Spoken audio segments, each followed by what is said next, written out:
My presentation is about the consequences of getting infection prevention and control wrong, the lapses.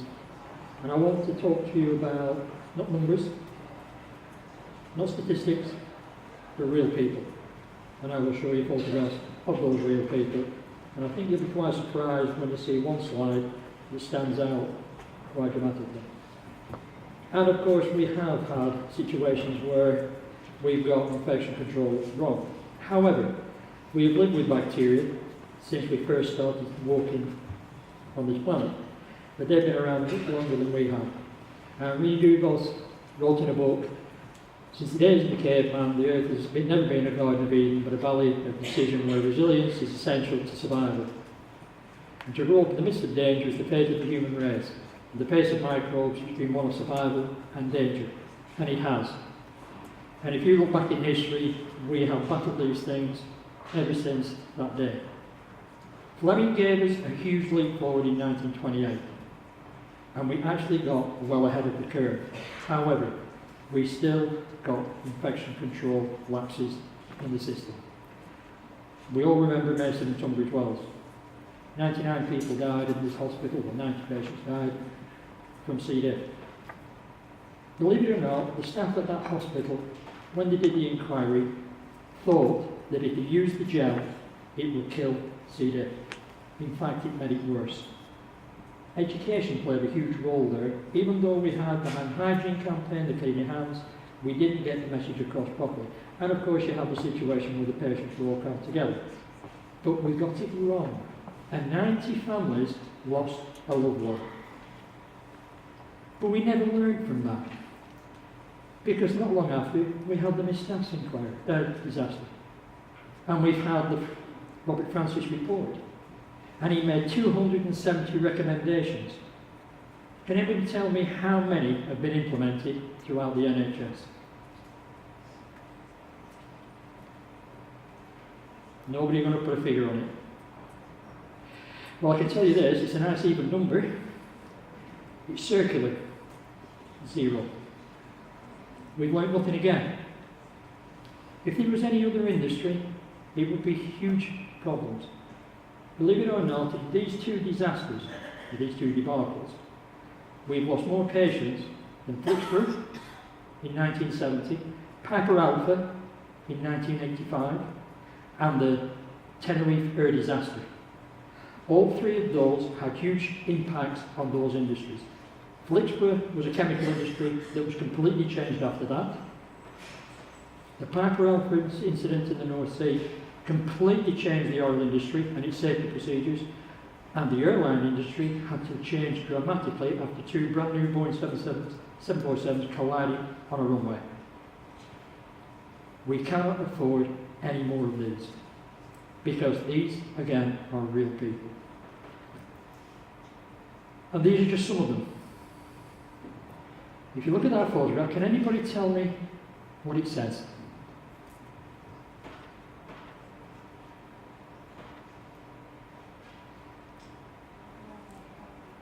They're all healthy young people, to a degree.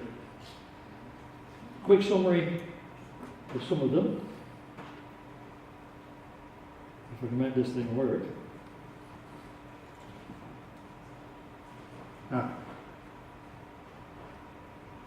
Sammy was 17. She felt unwell one day and went into a hospital. Believe it or not, one of the Staffordshire hospitals. And they decided that her fluids in her body were a little awry. They couldn't understand why. So they decided to tap into her bone marrow in her hip to have a look what was going on in her immune system. That's all she had done.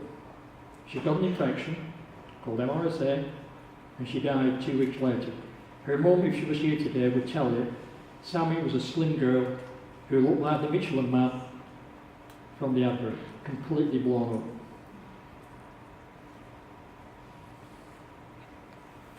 This man is the reason I'm here today. That's my stepfather. He contracted an infection after a heart attack. 15 weeks after. He died profusely infected in my arms one evening after fighting for his life.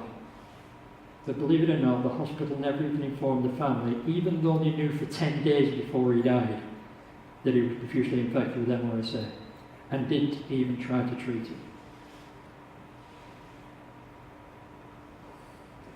Colin was 33. Went into hospital because his doctor decided he was anemic, put him on iron tablets and forgot. He then went into liver failure, was sent into a hospital in Birmingham for a test for liver, see if he was suitable for a liver transplant, to go on the donor list.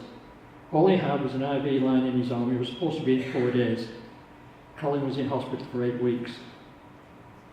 And his family went in one day, and the doctors approached both him and his family to tell him that Colin was dying. There was no more they could do. He'd picked up an MRSA infection, and every antibiotic they had in the arsenal at that time failed to work. Claire was 21, 8.5 months pregnant, road traffic accident. Sadly, her baby son died at the scene, but Claire died 3 weeks later from MRSA. We don't know whether it was in the accident, or in the ambulance, or in the hospital.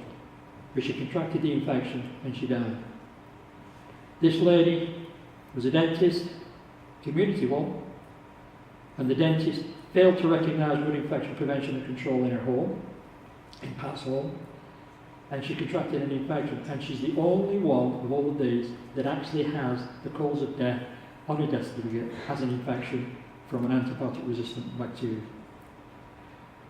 And this gentleman here is my uncle, so that's my second family member that's died. And the young baby now, Megan, I've had to explain to her why her grandfather's not here with us today. All people young and fairly healthy, but all picked up an infection.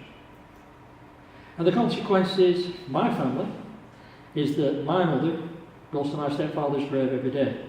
She'll be there today, even though I'm in London. I don't stop her because it's the way she has to deal with his death. But when she goes, she only says one word as she's leaving, and that's sorry. Because she felt she didn't do enough at the time to try and help him, to fight for him, because she can't understand why the hospital knew he had an infection for 10 days and didn't say anything. And it's devastated her, but if you knew my mum, she's 82, and she used to walk with a spring in her step. She used to dance when there was music on the telly or the radio. She's a completely different woman today, I can assure you. But I want to tell you a good story. This gentleman here is my biological father. I mentioned this morning he was 94.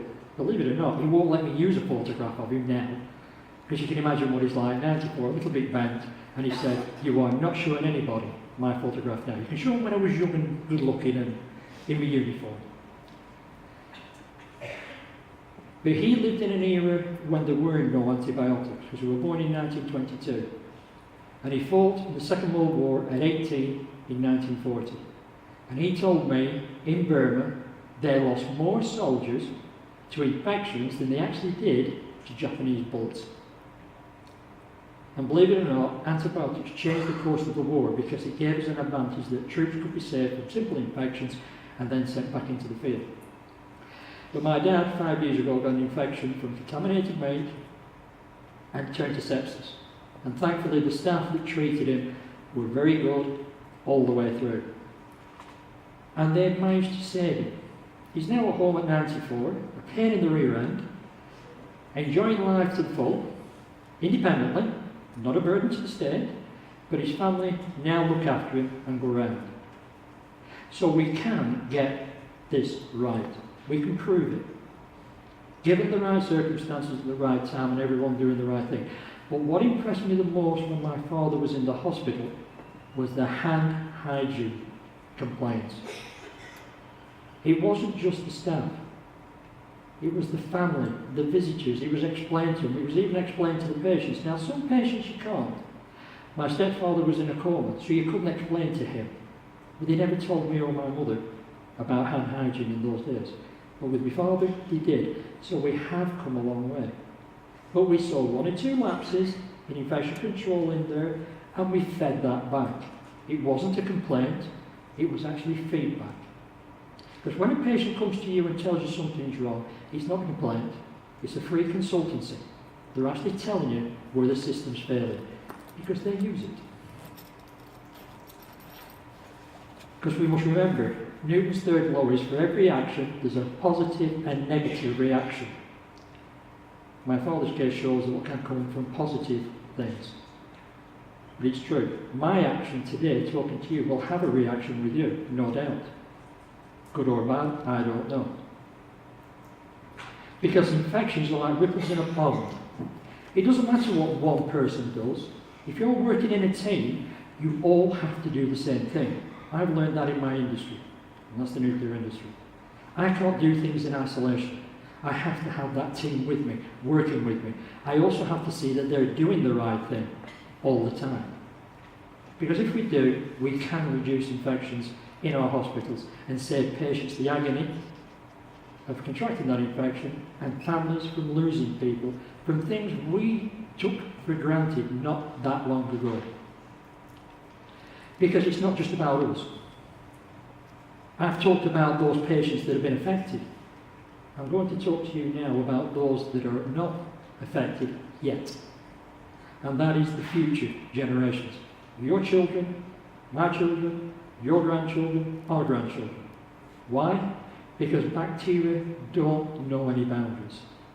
They will infect anyone. They will affect anyone. It doesn't matter whether you're rich or poor, young or old, black or white, whatever your gender, it doesn't matter. They do not discriminate. It's the one organism on this planet that doesn't know how to discriminate. It will affect everyone sooner or later. So it's important that what we do today ensures that this generation enjoy a healthcare system better than the one that we inherited from our parents. We have that moral duty. Because remember, nothing matters until it becomes personal. And I can assure you that 3 months before my stepfather collapsed with a heart attack, I argued with him, because MRSA and C. diff was in the news, that the battle on those bacteria was the healthcare staff's problem, it wasn't mine. Why should I be bothered? I wasn't in the hospital. The healthcare staff get paid to do with that. It's your problem, I said. It's their problem. 3 months later, I understood what he was saying, because it then became my problem and my family's problem. And it still is my problem today. Why? Because I don't want my children or grandchildren or future grandchildren of anyone going through what I went through, or my family, or any of the people that were members of our charity. So remember, nothing matters until it becomes personal. And the final thing is, if we want to prevent infections, all we need to do, and all that is necessary for the harm of patients, is that good people like you do nothing. If you do nothing, patients will be harmed. You have it in your ability to be able to prevent that harm, because remember, what you're seeing in that bed could possibly be one of your loved ones. Thank you.